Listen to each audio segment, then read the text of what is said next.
നല്ല മഴയുള്ള സമയത്ത് ചൂടോടുകൂടി കഴിക്കാൻ പറ്റിയ നല്ല അടിപൊളി ഒരു ഐറ്റം റെഡിയാക്കി എടുക്കുന്നുണ്ട്. നല്ല പഴുത്ത പഴം ഉണ്ടെങ്കിൽ കട്ട് ചെയ്ത് വെള്ളം ഒഴിച്ച് ഇതുപോലെ തീ കൂട്ടി അടച്ച് വെച്ച് നന്നായിട്ട് വേവിച്ചെടുക്കുക.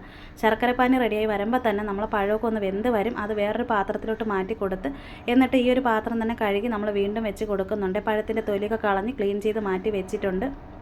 നെയ്യ് ഒഴിച്ചതിന് ശേഷം അണ്ടിപ്പരിപ്പ് മുന്തിരി ഇട്ട് കൊടുക്കുന്നുണ്ട്. തൊലി കളഞ്ഞ് വെച്ചിരുന്ന പഴവും കൂടെ ഇട്ട് കൊടുത്തിട്ട് നന്നായിട്ട് ഇനിയിപ്പോൾ ഒന്ന് ഉടച്ചെടുക്കുന്നുണ്ട്. പിന്നെ ശർക്കരപ്പാനി നേരത്തെ തന്നെ എടുത്ത് വെച്ചിട്ടുണ്ടായിരുന്നു, അതും കൂടെ ഒഴിച്ച് കൊടുക്കുന്നുണ്ട്. മധുരം ആവശ്യത്തിന് എത്രയാണ് വേണ്ട അതിനനുസരിച്ച് ചേർത്ത് കൊടുക്കുക. നല്ലപോലെ തിളച്ച് വരുമ്പോഴത്തേക്ക് തന്നെ ഇതിലും ഒരു 3-4 ഏലക്ക ഇട്ട് കൊടുക്കുന്നുണ്ട്. ഇനിയിപ്പോൾ നമ്മൾ ഒഴിച്ച് കൊടുത്തിരിക്കുന്നത് ഒന്നാം പാലുണ്ടല്ലോ, അതാണ് കേട്ടോ. അപ്പോൾ തേങ്ങാപ്പാൽ എടുക്കുമ്പോൾ അരക്കപ്പ് ചേർക്കുക. പിന്നെ പാലൊഴിക്കുമ്പോൾ 1 കപ്പ് അരക്കപ്പ് ഒഴിച്ച് കൊടുക്കണേ.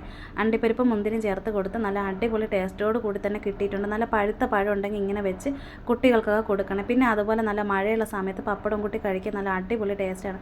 അപ്പോൾ എന്തായാലും ഈ ഒരു വീഡിയോ ഇഷ്ടപ്പെട്ട സപ്പോർട്ട് ചെയ്യാനും ലൈക്ക് ചെയ്യാനും കമൻറ്റ് ചെയ്യാനും ഷെയർ ചെയ്യാനും മറക്കല്ലേ.